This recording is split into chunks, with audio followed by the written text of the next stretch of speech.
bonsoir. Je m'appelle Patton Renékou. Je suis dramaturge et poète, enseignant de littérature anglaise et de création littéraire à l'université de Lomé. J'ai quelques livres à mon actif déjà, dont Dovlo, What Less Sweat, une pièce de théâtre écrite en anglais, Souffle d'Outre-Cœur, mon premier recueil de poèmes publié chez Audi, Des cheveux et des ongles, recueil de poèmes publié chez Continent, et Vendredi soir sur la 13, un recueil de nouvelles publié aux éditions Ago, voilà, AGAU. J'écris aussi bien en anglais qu'en français, comme vous le constatez, et je traduis. Voilà. Merci. Bonjour, je suis Kwebi Kokoe-Senam, autrice togolaise. Je suis l'auteur de Myriam ou la rose noire, de Face cachée et de Souffler face 1 et 2 avec Patron Enekou. Dans la vie professionnelle, je suis psychologue en milieu psychiatrique, mais de formation, je suis psychologue social de la santé. Et actuellement, je prépare une thèse en psychologie sociale.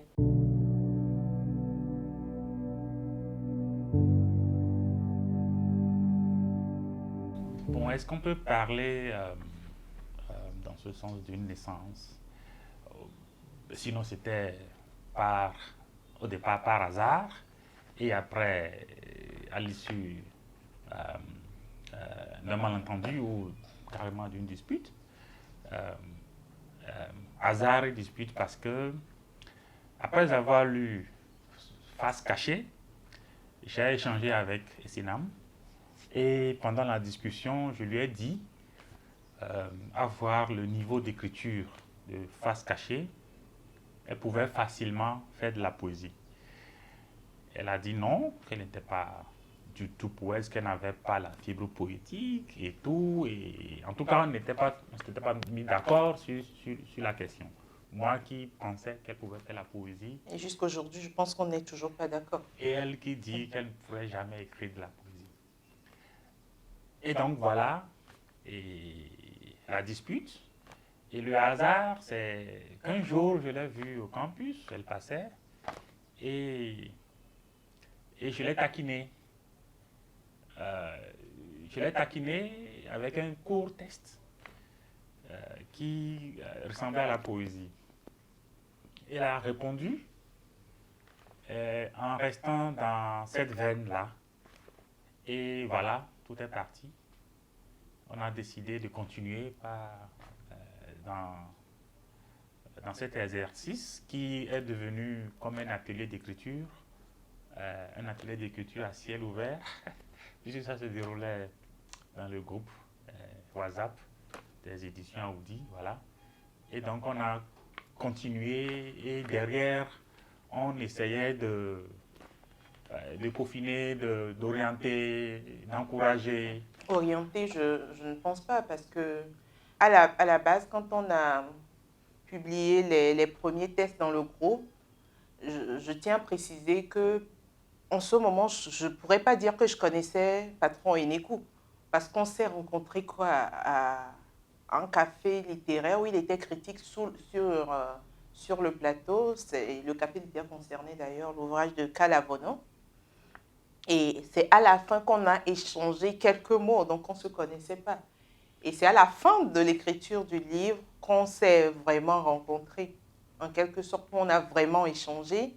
Et il m'a fait quatre de ses remarques, comme il vient de le souligner, mais on n'a pas peaufiné. Je dirais que c'est... Souffler face, c'est une rencontre, au fait, une rencontre littéraire. Et la rencontre littéraire a eu lieu avant la rencontre humaine, au fait, je dirais. Et derrière, on ne peaufinait pas, parce qu'il n'y avait pas d'orientation. Il n'y a pas Non, d'orientation. attends, je ne dis pas, je n'ai pas dit qu'on s'était rencontrés d'abord. Je dis qu'il y a orientation. Parce que, oui, parce qu'au départ, tu m'as dit que tu ne pouvais pas écrire de la poésie, et l'orientation, c'était sur l'écriture de la poésie, ce qu'il faut. la confiance qu'il te faut. Parce que moi, je pense que c'était tout le problème que tu avais. Que tu n'avais pas de problème d'écriture, de poésie, mais tu avais un problème de confiance. Et l'orientation était, voilà, dans ce sens. Et puis, heureusement que la nature sait très bien faire les choses. La réaction dans le groupe du doyen Excellence Kofigo m'a rassuré que j'étais dans une très bonne réflexion, que mon avis, à l'issue de ma lecture de Face cachée, était valide, était pertinent, puisque tout le monde a constaté que ces dames avaient la fibre poétique. Et Sauf elle-même.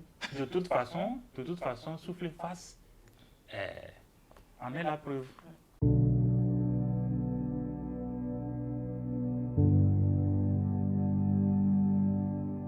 Bah, je pense que sur ce plan, on a été très paresseux. Hein. Ouais. Absolument. On a été très paresseux parce que avant Souffler Face, le dernier ouvrage de Patron Enekou, c'était Souffle d'autre cœur. Et moi, mon dernier ouvrage, c'était Face cachée. Et à la base, quand on écrivait le test dans le groupe WhatsApp, vu que ça partait d'un malentendu, on utilisait nos propres noms. Et à la fin, on se dit, bon, on m'a harcelé pour que l'ouvrage soit publié. Et que j'ai accepté, j'ai dit, dans ce cas, il faudra quand même qu'il y ait un travail de relecture et de correction derrière pour que ce ne soit pas brut comme ça. Et c'est là où on en a discuté. Et on a décidé de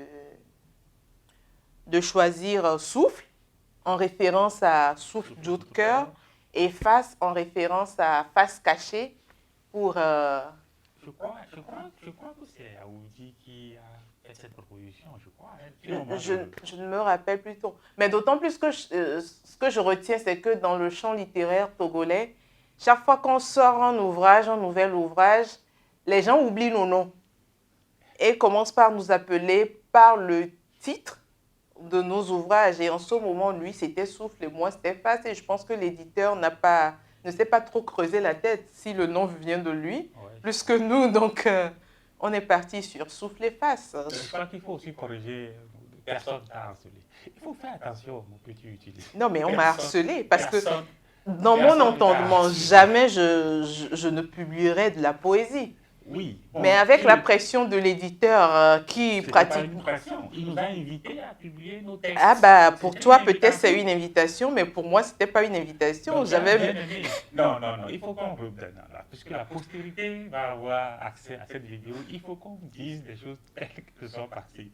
L'éditeur ne nous avait pas harcelé. Il nous a invités à publier un texte formidable. Un texte qu'il a trouvé formidable. Et c'est ce que nous avons fait. Je pense que vous avez été invité, M. Patron Enekou, mais pour ma part, je... J'ai été aussi. Ok.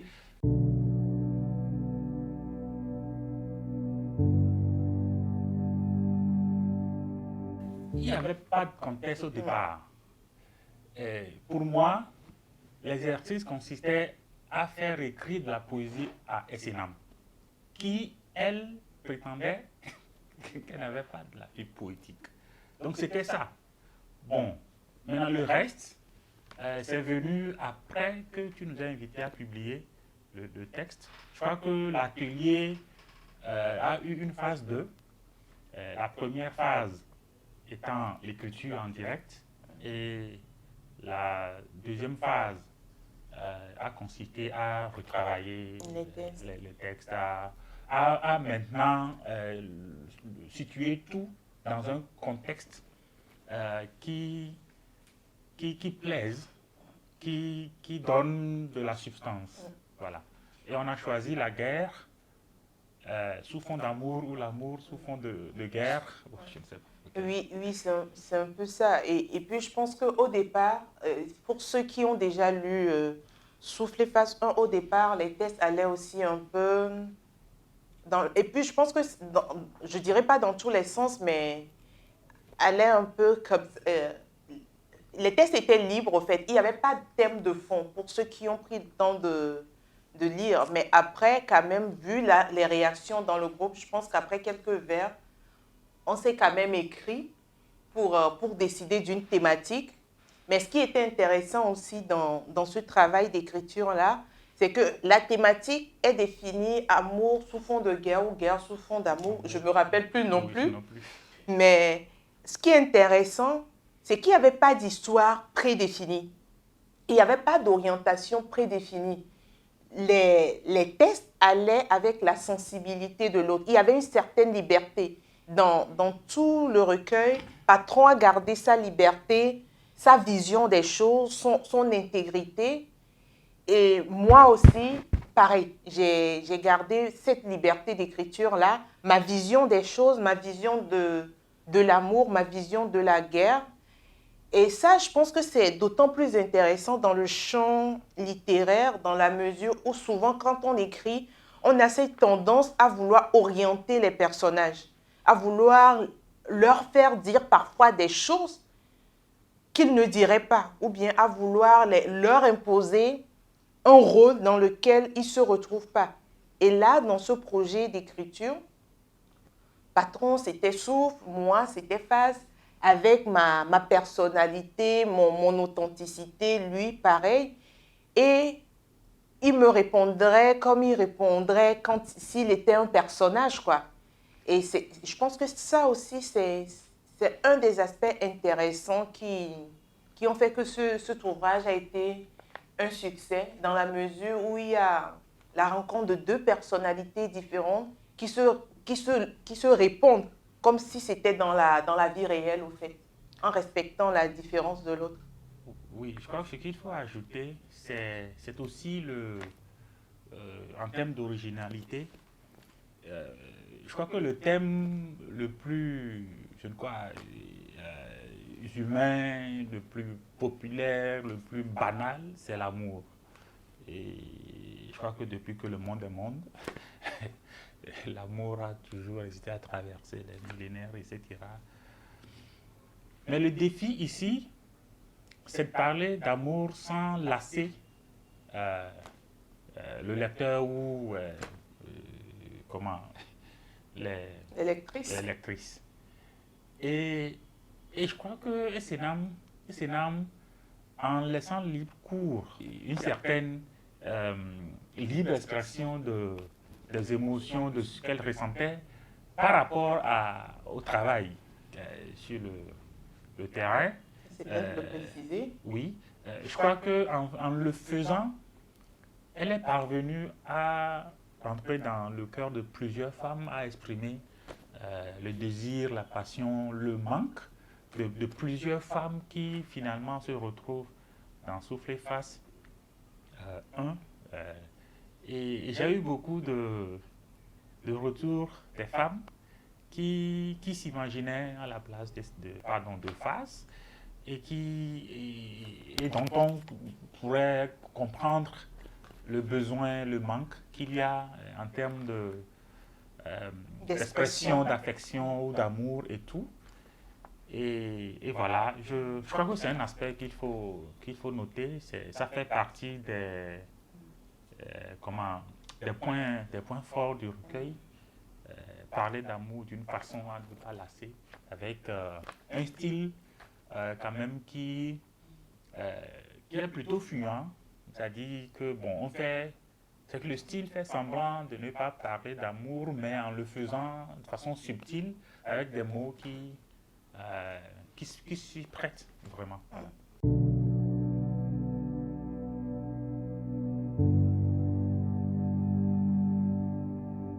Oui, bon, ce qui est sûr, on ne peut pas parler d'un seul thème dans un livre, notamment dans Souffle et Face. Mais ce qu'il y a, je crois que vous avez fait une très belle remarque, ce qu'il y a, c'est effectivement de constater que l'amour, l'affection est plus ressenti en l'absence de l'autre.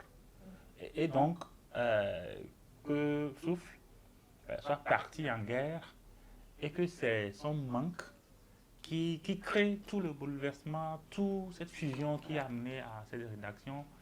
Ce n'est pas nouveau de toute façon parce que en fouillant et tout, on s'est rendu compte que bien avant nous, Isis, dans cette pièce de l'Égypte antique, The Triumph of Horus, les propos d'Isis envers son fils Horus étaient carrément comme cette conversation épistolaire qu'on a empruntée, mais celui qui l'a formalisé de façon extraordinaire, c'est le poète romain, gréco-romain, Ovide, qui a écrit dans l'un de ses ouvrages, Les Héroïdes, si j'ai bonne mémoire, lettres d'amour entre les femmes des héros grecs qui souvent partaient en guerre et qui abandonnaient leurs femmes derrière. Et à un moment donné, de guerre en guerre, de bataille en bataille, c'était comme si ces femmes étaient délaissées, qu'on les oubliait, qu'on les abandonnait, qu'on ne prenait pas assez d'importance pour elles. Alors que très souvent, c'est des femmes qui sont merveilleusement belles et on ne penserait pas qu'épouser un héros pouvait apporter tant de souffrance, tant de manque, oui, en termes d'affection. Et au-delà de ça, de ce que Patron vient de dire aussi, je pense que même dans la manière d'évoquer l'amour dans l'ouvrage, il y a la métaphore de la guerre au sein de l'amour qui ressort aussi dans l'ouvrage. Cette guerre-là, visible, qu'on vit, qui éloigne l'autre, qui éloigne les deux êtres qui s'aiment, mais cette guerre-là aussi qu'on vit au sein de l'amour. D'ailleurs, je pense que c'est cet aspect-là de la guerre métaphorique qui a amorcé l'écriture de Souffler face 2, au fait. C'est la guerre au sein même de l'amour. Dans Souffler face 1, cette guerre-là transparaît au travers de la souffrance, au fait, de l'être aimé qui n'est pas en guerre, mais qui vit cette guerre-là à travers l'absence de l'autre, à travers le manque de l'autre, et qui vit une perte qui n'est pas réelle, mais qui est pressentie, qui est redoutée, parce qu'on ne sait pas si l'autre va revenir. Et quand l'autre est à la guerre aussi, il ne sait pas s'il va revenir.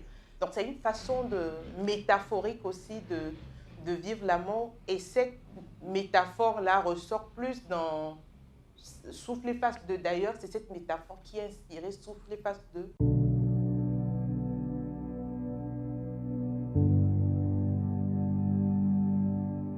Le lien entre Souffler face 1 et Souffler face 2, c'est ce passage dont je voulais parler, c'est qu'il y a un passage là qui dit « La vie est guerre elle-même et l'amour aussi ». Sans l'avoir prémédité, je crois que ce vers a relancé carrément l'atelier qui a abouti à Souffler face 2, parce qu'on est parti de là. L'idée, c'était maintenant de partir de creuser ce manque à travers une dispute réelle, une mésentente. Souffler face 2 n'est pas une suite logique de Souffler face 1. Dans Souffler face 1, on parle de la guerre, de l'amour, la guerre en termes de front, en termes d'éloignement et en termes de vécu. Mais dans Souffler face 2, on parle de la guerre en termes de vécu interne au sein du couple, au sein de cette dualité que forment l'homme et la femme. Cette guerre qui est empreinte de haine et d'amour, d'un mélange d'envie et de fuite au fait, d'un mélange de fusion et de fission au sein même de ce sentiment qui unit et qui, lorsqu'il y a un quiproquo ou bien quelque chose qui survient, qui éloigne les deux êtres, mais qui ne peuvent pas s'empêcher de vouloir se dire les choses sans les dire, de vouloir haïr sans pouvoir haïr, au fait, de vouloir en vouloir, au fait, sans en vouloir. C'est ce sentiment pur, au fait, qui est autant source de bien-être que de mal-être, au fait. Et que parfois, on ne voit pas trop la frontière entre ces deux ressentis-là, de bien-être et de mal-être.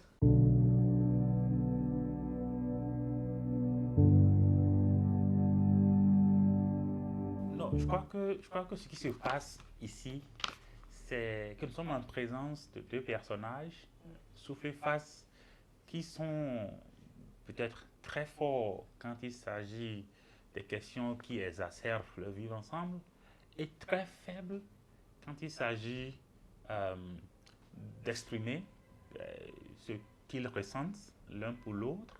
Ok, je crois que ce qu'il y a ici, c'est une force d'amour qui rend faible les personnages et qui fait que malgré tout, ils n'arrivent pas à se séparer. Au départ, c'était ça, dispute jusqu'à la limite de la rupture. Mais après, vers la fin, on constate que c'est pas si facile pour ces deux personnages qui, j'ai envie de dire, sont Ne comment, forment qu'un. oui, des éléments idéaux de l'amour, ce qui n'existe plus. C'est l'amour dans l'idéal, ça n'existe plus de toute façon. Mais c'est comme si c'est des personnages qui sont des symboles de cet amour, de cette expression. Et euh, à la guerre comme à la guerre, on n'arrive pas à se séparer. Donc, ces personnages n'arrivent pas à franchir le pas de la séparation, quelle que soit de la rupture, quel que soit le degré comment dire, Des aspirations. oui, Ouais, voilà.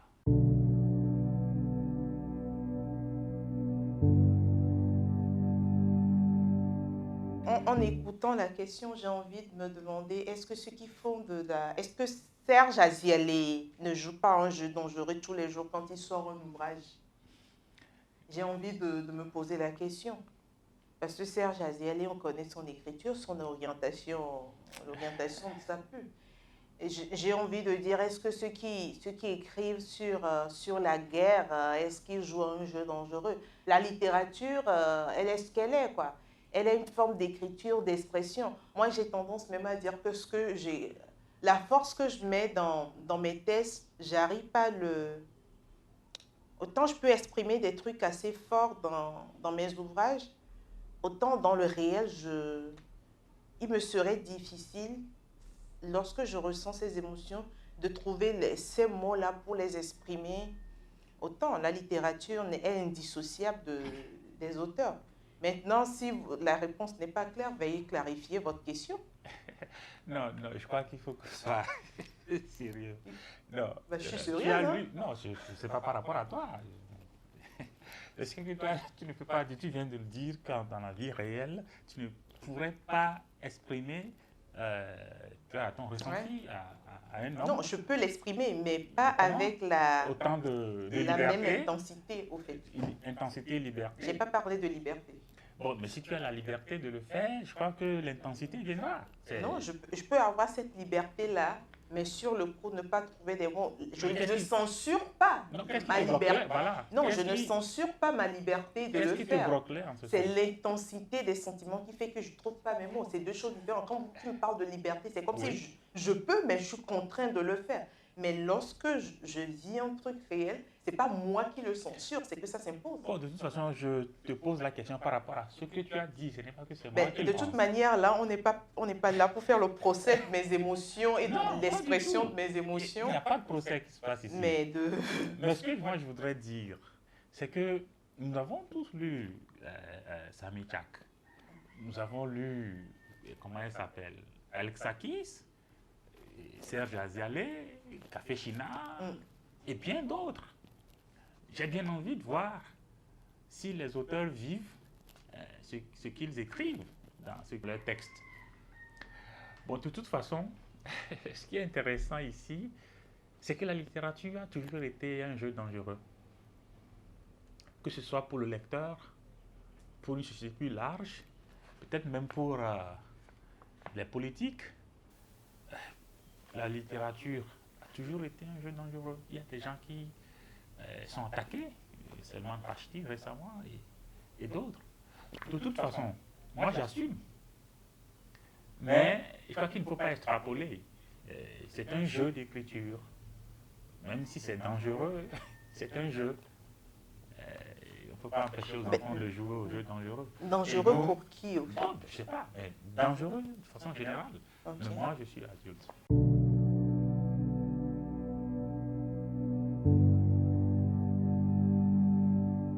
Je crois que je dois rendre hommage à Essenam pour la qualité des textes depuis Souffle Face 1. Hein, et je prends pour un témoin privilégié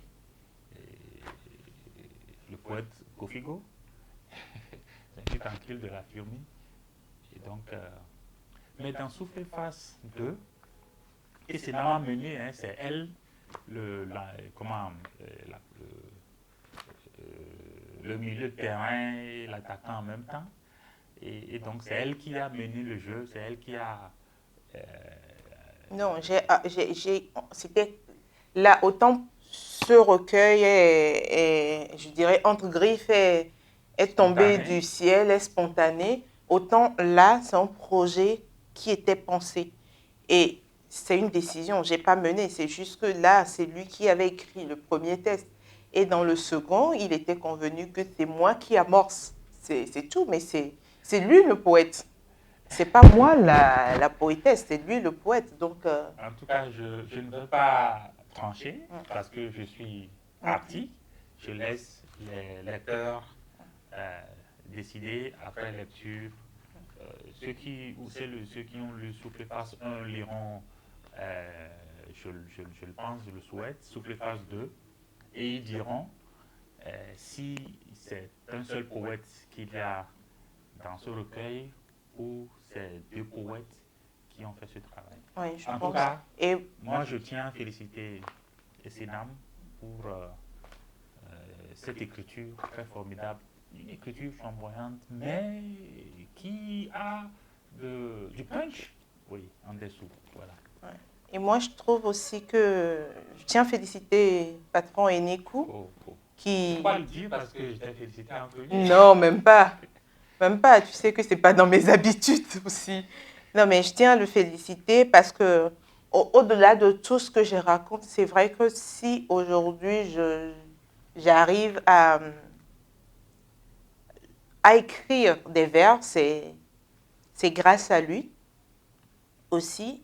Et grâce à lui, en tant que personne, mais aussi en tant qu'auteur et en tant que guide en quelque sorte. Parce que autant je le suis parce que sa plume me parle. Sa plume a cette force-là qui me permet de réagir au fait. Et je pense que quand on écrit, c'est ce qu'on recherche aussi. On cherche à susciter quelque chose chez le lecteur. Et dans ces deux projets-là, justement, autant dans le 1 et dans le 2, franchement, je tire chapeau à Patron Enekou. Et je sais que pour bon nombre de Togolais, je suis très, très, très critique sur la poésie togolaise. Peut-être l'une des raisons pour lesquelles je ne me permettrai jamais de publier un recueil de poèmes toute seule. Donc, du coup, bah, et si je dis là, franchement, j'apprécie la plume de Patron Enekou, c'est que je pèse vraiment mes mots. C'est une plume qui me parle, qui me, qui m'inspire, au fait. Qui te séduit, dis-le. Non, qui me séduit pas. Qui me séduit pas du tout, mais qui m'inspire. Tu peux garder le.